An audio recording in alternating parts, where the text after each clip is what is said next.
આયુર્વેદિક જ્ઞાનના આ એકદમ રસપ્રદ વિશ્લેષણમાં તમારું સ્વાગત છે। આજે આપણે વાત કરીશું આપણા રોજિંદા ભોજનના એક બહુ જ સામાન્ય પણ અત્યંત મહત્વના હિસ્સા વિશે, અને તે છે દહીં। આજે આપણે એ જોઈશું કે જ્યારે આપણે ડેરી ઉત્પાદનો સાથે કેટલીક વસ્તુઓ ભેળવીએ છીએ ત્યારે નરી આંખે ન દેખાતી એક આખી સૂક્ષ્મ દુનિયામાં કેવા અને કેટલા મોટા ફેરફારો થાય છે। તો ચાલો ફટાફટ આમાં ઊંડાણપૂર્વક ઉતરીએ। હવે વિચારો, આજના સમયમાં રાયતું હોય કે છાશ, આપણે વાટકા ભરીને તેમાં સામાન્ય સફેદ મીઠું ભભરાવી દઈએ છીએ, ખરું ને? જાણે મીઠું નાખવું ફરજિયાત બની ગયું છે। પણ ક્યારે વિચાર્યું છે કે ખરેખર જ્યારે એ વાટકામાં મીઠાની ચપટી પડે છે ત્યારે અંદર એવું તે શું થાય છે જે આપણને દેખાતું નથી? આ સમજવું બહુ જ જરૂરી છે। જો તમે દહીંના એ નાના વાટકાને કોઈ સારા લેન્સ કે માઇક્રોસ્કોપ નીચે જુઓ ને તો તમે ખરેખર ચોંકી જશો। તેમાં 1 કરોડ, હા સાચું સાંભળ્યું, 1 કરોડથી પણ વધુ જીવંત અને સક્રિય બેક્ટેરિયા જોવા મળે છે। અને આ કોઈ સામાન્ય બેક્ટેરિયા નથી, આ એવા જીવંત મિત્રો છે જે આપણા પાચન તંત્ર માટે અને એન્ઝાઇમ્સ બનાવવા માટે બિલકુલ અનિવાર્ય છે। આયુર્વેદિક વિજ્ઞાન પ્રમાણે સમજીએ તો દહીં એ બીજું કંઈ નહીં પણ આ ફાયદાકારક નાના જીવોનું ઘર છે। અને સૌથી મોટી વાત એ છે કે દહીં ખાવાનો અસલી ઉદ્દેશ્ય જ એ છે કે આ બેક્ટેરિયા જ્યારે સંપૂર્ણ રીતે જીવંત અને સક્રિય હોય ત્યારે જ તે આપણા શરીરમાં જવા જોઈએ, તો જ તે શરીરને અંદરથી મજબૂત બનાવી શકે। પણ અહીં જ વાર્તામાં એક બહુ મોટો વળાંક આવે છે।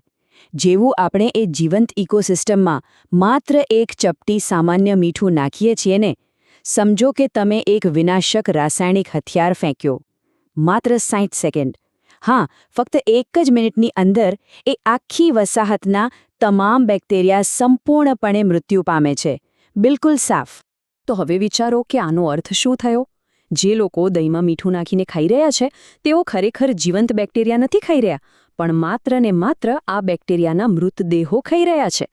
આપણે દહીંના નામે કંઈક ખાઈ તો લીધું, પણ પાચન તંત્રને જે જબરદસ્ત ફાયદા મળવા જોઈતા હતા તે તો પેલા મીઠાઈ જ ખતમ કરી નાખ્યા। હવે જરા આ બે વસ્તુઓ વચ્ચેનો તફાવત જુઓ। આપણી પારંપરિક પદ્ધતિઓમાં મીઠાને બદલે હંમેશા ગોળ જેવી ગળપણવાળી વસ્તુઓ ઉમેરવામાં આવતી। કેમ? કારણ કે જ્યારે દહીંમાં ગોળ પડે છે ત્યારે તે બેક્ટેરિયાને મારતો નથી, પણ જાદુઈ રીતે તેમની સંખ્યા બમણી કરી દે છે। 1 કરોડ બેક્ટેરિયા તરત જ 2 કરોડ થઈ જાય છે, એકદમ એક્સપોનેન્શિયલ ગ્રોથ। પ્રાચીન પરંપરાઓ આપણને આ બેક્ટેરિયા વધારનાર પદાર્થોનું એક બહુ જ મસ્ત લિસ્ટ આપે છે। ખાંડ અને ગોળ બહુ જ સારું કામ કરે છે, પણ જો તમે દહીંમાં બુરું ખાંડ અથવા તો પીસેલી સાકર એટલે કે મિશ્રી નાખીને ખાઓ તો વાત જ પૂરી। આ બેક્ટેરિયાનો વિકાસ એટલો વિસ્ફોટક અને ઝડપી થાય છે કે તે પાચન માટે જાણે અમૃત બની જાય છે।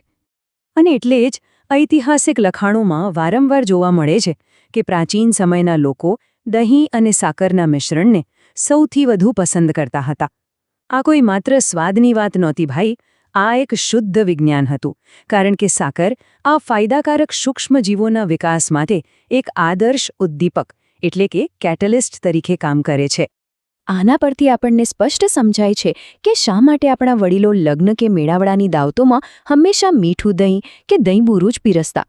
એ લોકો ખરેખર બહુ જ બુદ્ધિશાળી હતા, અને આજે આપણે આધુનિક ડાયટના નામે લસ્સી કે રાયતામાં ભરપૂર નુકસાનકારક મીઠું નાખીને તેની મૂળ તાકાતને છીનવી લઈએ છીએ। હવે તમારા મનમાં તરત જ એ વિચાર આવશે કે જેમને બ્લડ શુગરની તકલીફ છે તેમનું શું? એકદમ સાચો સવાલ છે। તો નિષ્ણાતો એવું સૂચન કરે છે કે તમે તમારા આખા દિવસના અન્ય આહારમાંથી ખાંડ કે શુગર ઓછી કરો, પણ દહીંમાં પેલું વિનાશક મીઠું નાખીને તેના મૂળભૂત પાચન ફાયદાઓનો નાશ કરવો એ કોઈ સાચો ઉપાય નથી। અને હા, આ નિયમ માત્ર દહીં પૂરતો મર્યાદિત નથી હો। આયુર્વેદ બહુ જ કડક શબ્દોમાં કહે છે કે દૂધ અને મીઠું એકબીજાના કટ્ટર દુશ્મન છે। આ બંનેને ક્યારેય સાથે ન લેવા જોઈએ। શરીરની આંતરિક સમતુલા જાળવવા માટે આ નિયમ માનવો બહુ જ અગત્યનો છે। ઉદાહરણ તરીકે ખીરની જ વાત લઈએ। પરંપરાગત રીતે જ્યારે ખીર ખાવામાં આવે છે ત્યારે તેને માત્ર સાદી રોટલી કે પૂરી સાથે જ ખાવી જોઈએ।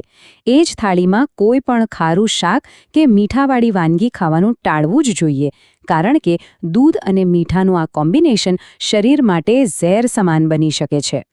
તો જો અત્યાર સુધીની વાતનો આપણે એકદમ સરળ સારાંશ કાઢીએ તો નિયમ આટલો જ છે: શ્રેષ્ઠ પાચન ઇકોસિસ્ટમ માટે દહીં અને દૂધ સાથે સામાન્ય મીઠું હંમેશા ટાળો. દહીં ખાવું હોય તો સાકર કે ગોળ સાથે ખાઓ અને દૂધની વાનગી હોય તો સાદી રોટલી કે પૂરી સાથે. બસ આ સ્પષ્ટ સીમાઓ યાદ રાખવાની છે. પણ હવે થોડી વ્યવહારિક વાત કરીએ. ઘણીવાર એવી પરિસ્થિતિઓ આવે છે જ્યારે જમતી વખતે ડેરી અને ખારી વસ્તુઓને અલગ રાખવી લગભગ અશક્ય બની જાય છે. તો શું કોઈ રસ્તો ખરો? હા, ચોક્કસ. પારંપરિક વિજ્ઞાન આપણને આ માટે એક બહુ જ સુરક્ષિત સેફ લોક એટલે કે અપવાદ પણ પૂરો પાડે છે. અને આ કડક નિયમનો એકમાત્ર પારંપરિક અપવાદ છે આપણો સિંધવ મીઠું, જેને આપણે લાહોરી કે ફરાળી મીઠું પણ કહીએ છીએ. જો દહીં કે દૂધ સાથે મીઠું જોઈતું જ હોય તો ઘરમાં વપરાતું પેલું રાસાયણિક સફેદ મીઠું કાઢી નાખો અને કુદરતી સિંધવ મીઠાનો ઉપયોગ કરો. કારણ કે આ એક એવું ખનિજ છે જે પેલા સૂક્ષ્મજીવો પર યુદ્ધ નથી કરતું અને તેમને જીવંત રહેવા દે છે. તો મિત્રો, આપણા આ અદ્ભુત સૂક્ષ્મ વિશ્લેષણના અંતે એક સવાલ ચોક્કસ મનમાં ઊભો થાય. શું આધુનિક સ્વાદ અને કહેવાતી સગવડતાના ચક્કરમાં આપણે અજાણતા જ આપણા પારંપરિક ખોરાકની પેલી અદૃશ્ય પોષક શક્તિનો નાશ તો નથી કરી રહ્યા ને? જરા વિચારજો. આશા છે કે આ સમજૂતી તમને રોજિંદા જીવનમાં ખૂબ ઉપયોગી થશે. આવી જ રસપ્રદ માહિતી સાથે ફરી મળીશું.